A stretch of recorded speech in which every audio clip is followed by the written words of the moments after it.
Mwaramutse neza, igitondo cyiza, turabakunda nkeka ko namwe mudukunda, mwabwa rukundo mwadukanda subscribe.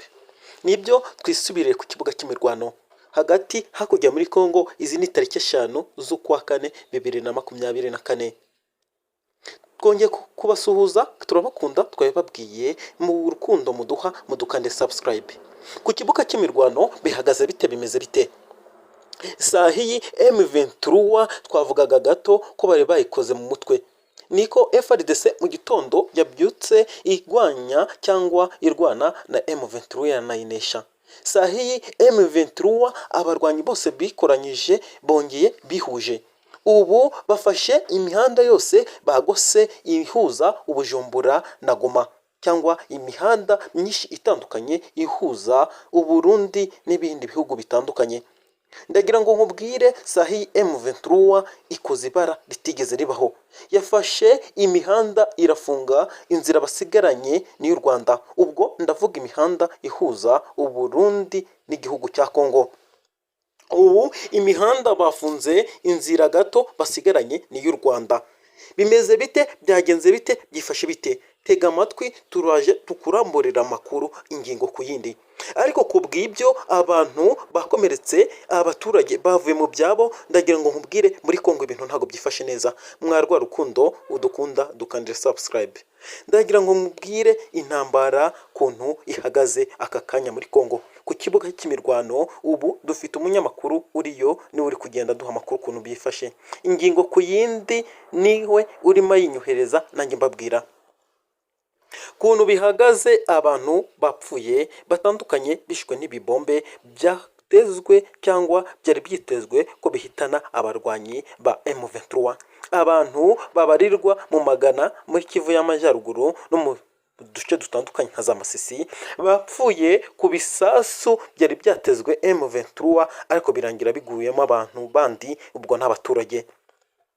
Usibye ko n'abo baturage baguyemo baba bifuza ko bapfa, ariko uruhande runini si bari bagamije ko bagwamo. FARDC yabiteze izi ko bigwamo na M23, bari bazi ko ari M23 bishibukana, gusa birangiye bihitanye abaturage.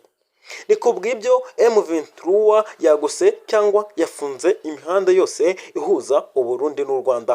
Hasigaye inzira y'u Rwanda yonyine mu kugira ngo amahoro abe yagaruka cyangwa ubuhahirane bugaruke hagati y'u Burundi na Repubulika Iharanira Demokarasi ya Congo. Gusa ubu imihanda ihuza Uburundi n'umujyi wa Goma by'umwihariko irafunze. Imihanda y'u Rwanda niyo ikoreshwa mu guhuza Goma na Bujumbura aka kanya. Ni tariki 5 z'ukwa kane 2024, ndabibabwiye.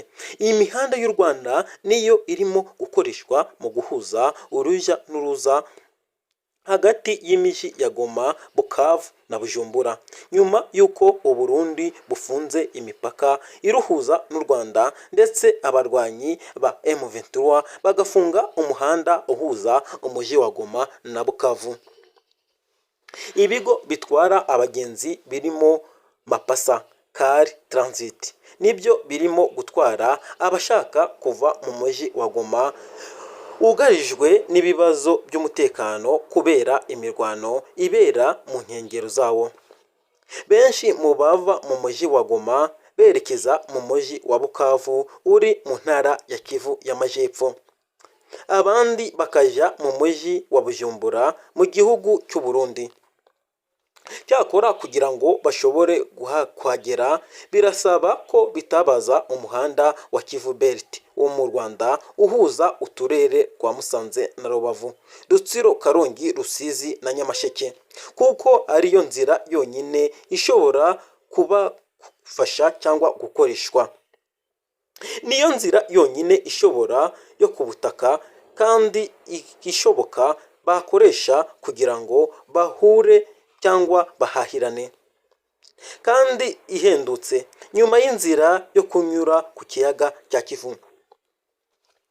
Kigali Today yakurikiranye inzira abashaka kuva mu mujyi wa Goma banyuramo bajya i Bujumbura, isanga hari imodoka z'abanyekongo zikoreshwa zinyuzwa mu Rwanda cyakora nta munyarwanda wazigendamo kuko bigoye ko yakwinjiramo i Bujumbura mu Burundi.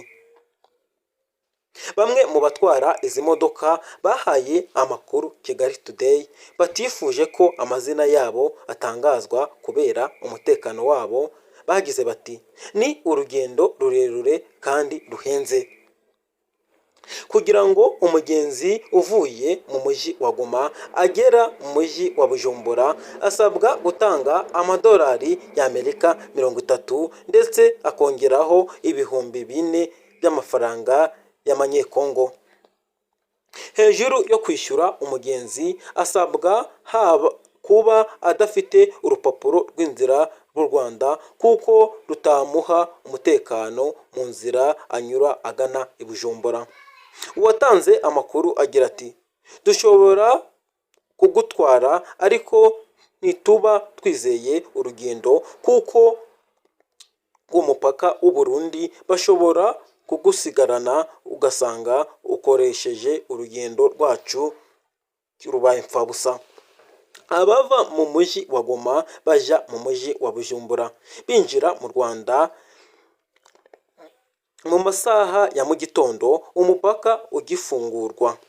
Nyuma yo kuzura ibisabwa cyangwa kubyuzuza, bakomeza umuhanda ugana i Rusizi bagera i Bugarama, bakanyura ku mupaka wa Kamanyura, bagakomeza Uvira, bakabona kwinjira mu gihugu cy'u Burundi.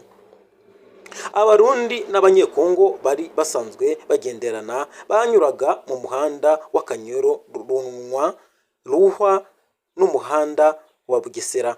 Ariko kuva leta y'u Burundi yafunga imipaka ibihuza u Rwanda ubwo n'u Burundi nyine tariki ya 11 Mutarama 2024, abagenzi batangiye kunyura mu muhanda wa Kamanyura na Uvira. Ikigo gitwara abagenzi cya Mapasa Car Transit cyemerewe n'igihugu cy'u Burundi gutwara abarundi bajya muri RDC kuva Kanama 2022. Banyuraga ku mupaka wa Ruhwa uhuza u Rwanda n'u Burundi, ariko ubu wongeye gufungwa bituma bakoreshwa umupaka cyangwa hakoreshwa umupaka wakavimvira uhuza u Burundi na Kongo. Ariko umuhanda ukaba ari mubi cyane ndetse urimo n'amazi, ariyo mpamvu bahitamo guhendwa n'igiciro cyo hejuru, bakanyura ku mupaka w'u Rwanda, ariyo mpamvu banyura aho ngaho bibahenze kandi nta yandi mahitamo ahari. Hari umuhanda mwiza nubwo urugendo ruhita ruba rurerure. Nubwo u Rwanda rushinjwa n'ibihugu bitandukanye kugira uruhare ku ihungabanya umutekano wa Kongo, u Rwanda rugira uruhare kubifasha mu buhahirane. Ibi bikaba bijyana nuko ibicuruzwa byinshi by'umujyi wa Goma byose binyuzwa mu Rwanda bivuye mu gihugu cya Uganda, Kenya na Tanzania, ndetse n'ibiva mu gihugu cy'u Burundi bishaka kwinjira mu mujyi wa Goma bigomba kunyura mu Rwanda. Uretse kuba u Rwanda ruhuza abashaka kuva i Goma bajya i Bujumbura, abanyekongo batuye Uvira bashaka kujya mu mujyi wa Bukavu nabo bisaba ko banyura ku mupaka w'u Rwanda. Banyura mu Rwanda mu karere ka Rusizi, ndetse hakaba harashyizwe imodoka zitwara abagenzi zizwi zitambuka umunota ku munota. Gusa ariko tuvugana aka kanya haracyari intambara cyangwa se isasu riravuga umunota ku munota. Umuntu akomeje gupfa akanya ku kanya. Niko M23 yari yaganjijwe, ubu iri mu ntambara ikomeye iri kwihuza na leta ya Kongo. Leta ya Kongo baje babirindutse, bari babateze biranga, bishibukana abaturage twabibabwiye, ariko ntacyo byavuze ku banyekongo kuko baracyahatana. Abanyekongo tuvuga ni FARDC, Wazalendo muri rusange, dore ko iyi mitwe yitwaje intwaro yaraje yibumbira mu cyiswe Wazalendo gifasha leta ya Kongo. Ndagira ngo nkubwire byakomeye, ubu ni abantu barimo basiga ubuzima bigenderaga, ariko leta iracyakomeje ihangana, ubwo ni FARDC.